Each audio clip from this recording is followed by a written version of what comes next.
वालेकुम सलाम doctor Mursaleen Rafe. साहब, good healthy morning. Good healthy morning. कैसे हैं आप? फाइन। अच्छा जी, क्या कहना चाहेंगे? डॉक्टर साहब से कुछ एक दो सवाल पूछ लूं आपकी इजाजत से? हाँ हाँ, बिल्कुल बिल्कुल पूछिए सर। डॉक्टर साहब ये पता करना है, अगर जब बहुत ही छोटी उम्र में किसी बच्ची की शादी हो जाए जी। तो बच्चा जब डिलीवर होता है तो आया वो फिट होता है या इसमें कुछ एबनॉर्मल के चांसेस ज्यादा होते हैं?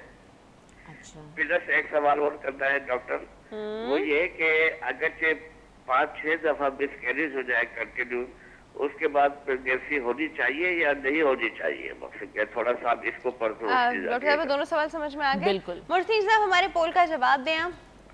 भाई मेरे ख्याल से तो जान से बढ़ के कुछ नहीं है आजकल के हालात में, तो बिल्कुल फौरन सिलेंडर होना चाहिए डॉक्टर साहब से, हाँ, फौरन यही तो सिलेंडर हमारी होना चाहिए। वीकनेस है। और बताइए, आप फौरन दे देंगे? ये लो हाँ, भाई, ले लो। ये बिल्कुल। 2-3 और रखे, ये भी ले लो। मैं बताऊं, एक दफा मैं एक बेकरी में नाश्ता ले रहा था, मतलब उनको मैंने थोड़ी सी नानुक्कड़ की, उन्होंने मेरी पिटाई कर दी भाई। कहा हाय कि अल्लाह। हाँ, उन्होंने मेरी पिटाई की और मतलब सब कुछ ले लिया। तो इससे बेहतर है कि आदमी की ज्यादा नुकसान उठाए, फौरन सिलेंडर हो जाए। ठीक है, चलें अरे, जी, हम आपके दोनों सवालात के जवाब देते हैं, ठीक है? Thank you ji. Thank you so much for your call. हाँ जी डॉक्टर साहब, इनके सवाल का जवाब जी। देके हम डाइटरी रिस्ट्रिक्शंस पे जाते हैं। इन्होंने टीनेज प्रेगनेंसी के बारे में बात की है कि बहुत यंग एज में जो लड़कियों की शादियां हो जाती हैं और उसके बाद जो बच्चे पैदा होते हैं, उसमें ये है कि बच्चों पे तो एज सच कोई इतना ज़्यादा क्रोमोसोमल एबनॉर्मेलिटीज़ नहीं देखी गई, लेकिन वो जो छोटी सी बच्ची है जिसकी शादी कर दी गई है, उसकी ज़िंदगी तो काफ़ी मुश्किल भी है, उसकी डिलीवरी भी बहुत मुश्किल है। और उस एज में जब वो खुद ही बढ़ रही होती है, उसी को बहुत ज़्यादा न्यूट्रिशनल, इमोशनल और सपोर्ट की ज़रूरत होती है। तो उसमें अगर उसकी शादी कर दी जाए और ऊपर से वो प्रेग्नेंट भी हो जाए, तो मेरा ख्याल है उससे बड़ा किसी भी बच्ची पे कोई जुल्म नहीं होगा। और मैं उसके बाद ये कि जब उनकी डिलीवरी होती है, क्योंकि उनकी बोन्स ही अभी तक इतनी अच्छी तरह से नहीं बनी होती कि वो डिलीवर नॉर्मल हो सकें, इसलिए ये देखा गया है कि जो बेचारी टीनेज बच्चियां होती हैं वो अक्सर व बेशतर, और ये गांव में होता है ज़्यादातर, पाकिस्तान कराची में भी मैंने देखे हैं, केसेस कम होते हैं लेकिन गांव में ज़्यादा होता है। तो वो बच्चियां जो हैं फिर वो जब डिलीवर होने वाली होती हैं तो ज़ाहिर है उनके पास कोई फैसिलिटी नहीं है, वो प्रोलॉन्ग लेबर, ऑब्स्ट्रक्टेड लेबर में चली जाती हैं और बेबी भी मर जाते हैं और मदर को भी बहुत ज़्यादा प्रॉब्लम्स का बाद में सामना करना पड़ता है। ठीक है, तो ये मेरी रिक्वेस्ट है माँ बाप से कि प्लीज़ छोटी बच्चियों को थोड़ा बड़ा होने दें, उनको भी ज़िंदगी में 20 से ऊपर बिल्कुल उनकी शादी करानी है तो 20 से ऊपर में 13-14 साल की तो वो खुद बच्ची है, उसको क्यों पूरी ज़िंदगी के लिए आप जो है वो एक मुसीबत में डाल रहे हैं। और बच्चों पे इसके अलावा भी कुछ और कॉम्प्लिकेशंस भी हो सकती हैं, लेकिन बच्चे एबनॉर्मल नहीं होते हैं, उनके बच्चे सही होते हैं, लेकिन बेचारी माँ उस बच्चे को पैदा करते करते शायद एबनॉर्मल हो जाती हो। ये कॉल है, अटेंड करते हैं। उनका कोई दूसरा क्वेश्चन भी था शायद। उनका कोई दूसरा क्वेश्चन भी था लेकिन उस पर हम अभी जवाब देंगे, तो वो एक कॉल है। हाँ प्लीज। हेलो, अटेंड कर लेते हैं जी। अस्सलाम वालेकुम। वालेकुम अस्सलाम। Good healthy morning. Good healthy morning. कौन बात कर रहा है? मैं मिसेज इरफान, गुजरात से। जी मिसेज इरफान, कैसी हैं आप? बस अल्लाह ताला का शुक्र है। आप सुनाएं, आप कैसे सुबह इतनी फ्रेश होती हैं?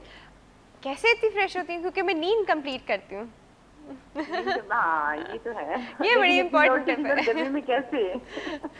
अच्छा जी, आप क्या पूछना चाहेंगे? मैं पूछना चाहूंगी कि मैं 31 ईयर मेरी एज है। ठीक और है। मेरा एक बेटा है, वो 12 ईयर्स का है। तो वो मैंने 12 ईयर्स का है? टीनेज, हाँ वही ना, टीनेज से आप लोग बात कर रहे हो तो मैं सुन रही थी। तो मैं तकरीबन इंटर के बाद ही मेरी शादी हो गई, उसके बाद मैंने फौरन से कंसीव कर लिया और एक ही बेटा कंसीव करके फिर मैंने पढ़ना शुरू कर दिया मास्टर्स करके। तो अब दोबारा से कंसीव करने की मैंने 6 साल पहले कोशिश की। तो एक दफा मैंने कंसीव किया आज से 6 साल पहले, तो मेरा अबॉर्शन हो गया था 3 महीने के बाद। उसके बाद फिर जब से मेरी डीएनसी हुई अब तक मैं कंसीव नहीं कर रही। तो मैंने सारे टेस्ट करवाए हैं, थायराइड के, सीरम और इंसुलिन के, सब मेरे क्लियर है ना, हस्बैंड के भी क्लियर है, लेकिन मैं कंसीव नहीं कर रही। और जितनी डॉक्टर्स के पास गई हूँ ना, सब ने मुझे वही जो है ना फोलिकल्स को मिच्योर करने के लिए ना वो मेडिसिन दी है, लेकिन किसी का भी रिजल्ट पॉजिटिव नहीं आया।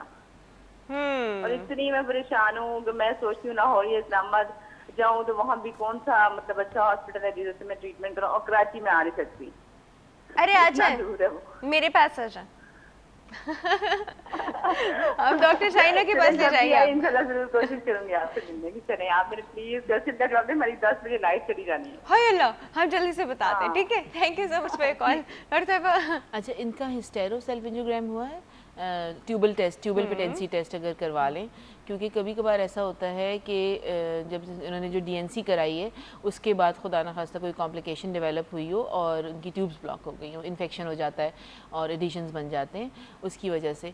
तो एक इनको मैं मशवरा दूंगी कि अपना ट्यूबल पेटेंसी टेस्ट करवाएं, जो कि हिस्टेरो सेल्फ एंजियोग्राम भी हो सकता है और लेप्रोस्कोपी के थ्रू भी हो सकता है, लेकिन ये छोटे शहर में नहीं होगा। इनको वाकई लाहौर या पिंडी जाना पड़ेगा और वहाँ पे किसी भी अच्छी गायनेकोलॉजिस्ट के पास जाएँ तो इनका ये टेस्ट करवाया जाएगा, क्योंकि ये ऑलरेडी दवाइयाँ तो जो है वो ओव्यूलेशन इंडक्शन की तो बहुत ले चुकी हैं। जब वो कई अरसे तक देते रहें और फेल हो जाएं तो फिर हमारा नेक्स्ट स्टेप यही होता है कि ट्यूबल पेटेंसी चेक की जाए कि ट्यूब्स पेटेंट हैं कि नहीं है। अगर ट्यूब्स पेटेंट हैं तो फिर इंशाल्लाह ताला दोबारा एक दफ़ा और साइकिल लेके देख दिया जा सकता है और फिर उसके बाद कंसीव हो सकता है। ठीक है जी, कोई इतना खास बड़ा मसला नहीं है। डाइटरी रिस्ट्रिक्शंस, हाँ, डाइटरी क्यों रिस्ट्रिक्शंस, चीजें खाने पीने को रोक दी जाती हैं और वो जो चीजें रोकी जाती हैं जो उसी का ज्यादा दिल चाह रहा होता है। बिल्कुल सही बात है, बिल्कुल सही बात है ये। लेकिन ये भी हमारे मिथ्स हैं। प्रेगनेंसी में कोई चीज़ जो है वो मना नहीं होती।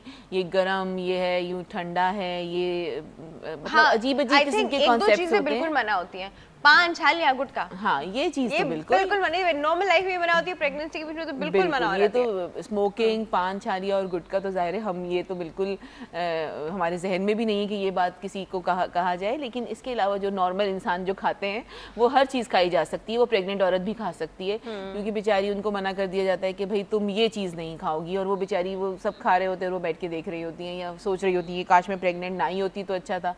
लेकिन ये कोई चीज़ गर्म ठंडी नहीं होती, हर चीज़ खाई जा सकती है। बल्कि प्रेग्नेंट औरत को तो ज़्यादा आयरन की, ज़्यादा विटामिन की ज़रूरत है। तो ये कहना कि खजूर नहीं खिलानी, पिस्ते बादाम नहीं खिलाने, जिनके पास है, जिनको अल्लाह ताला ने नेमत दी हुई है वो ज़रूर खाएं और दूध ज़रूर पिएं, दही खाएं। कि कुछ लोगों को अच्छा नहीं लगता अगर दूध, तो उसके बदले दही ले लें। मतलब आपकी जो डाइट है उसमें ज़्यादा बेहतर ये है कि जो नेचुरल चीज़ें उससे आप अपनी डेफिशिएंसीज़ को पूरा करें। और मतलब फ्रूट लेना, एक गिलास दूध। और ये एक मिसकॉन्सेप्ट कुछ लोगों के यहाँ होता है, 2 लोगों के लिए खा लो। अरे भाई, अभी 2 लोगों के लिए क्यों खा लें, आप अपने लिए ही पूरा खा लें। 2 तो लोग अभी छोटा है, बहुत बेबी है वो, उसके लिए बेबी के लिहाज से खाएं। 400 to 500 कैलोरीज जो हैं वो आपके इंक्रीज हो जाएं डाइट में तो काफ़ी होती है। 400 to 500 कैलोरीज हाँ, किस तरह इंक्रीज वो कैसे, करोगे? वो असली घी खा के नहीं करनी है बिल्कुल भी, ये वो घी खा के नहीं करनी है। वो 400 to 500 कैलोरीज जो आपको इंक्रीज करनी है वो आप अपना मिल्क से और एक फ्रूट से, और अगर आप एक रोटी लेते हैं तो हाफ उसमें रोटी और बढ़ा दें। अगर आप जो है वो 2 बोटी खाते हैं या 1 बोटी खाते हैं तो 2 बोटी खा लें, लेकिन ये नहीं कि 2 बंदों के लिए खाओ और उसको ठुसा के उसकी हालत ख़राब कर दो, ऐसा कुछ नहीं है। अच्छा डॉक्टर साहब, वो ना टाइम बिल्कुल खत्म हो गया है। बहुत अच्छी बात है, बहुत मजा आता है यहाँ पर, पता ही नहीं चलता कि टाइम खत्म हो जाता है। और अभी हमारी कंप्लीट प्रेगनेंसी अभी भी नहीं हुई है, मुझे पता है ना, अभी भी बहुत सारे पॉइंट्स बचे हैं, लेकिन क्या हुआ हम अगले थर्सडे फिर से डिस्कस कर लेंगे। डॉक्टर साहब बहुत बहुत शुक्रिया। थैंक यू, बहुत शुक्रिया, thanks a lot, nice meeting you. Viewers, यहाँ पे एक छोटे से ब्रेक का वक्त है। ब्रेक के बाद हम बात करने वाले हैं स्ट्रेस मैनेजमेंट पे। इसका भी प्रेगनेंसी में रोल है वैसे बाय द वे, तो स्ट्रेस मैनेजमेंट पे बात होगी। व्यूअर्स कहीं नहीं जाएगा, विल बी राइट बैक।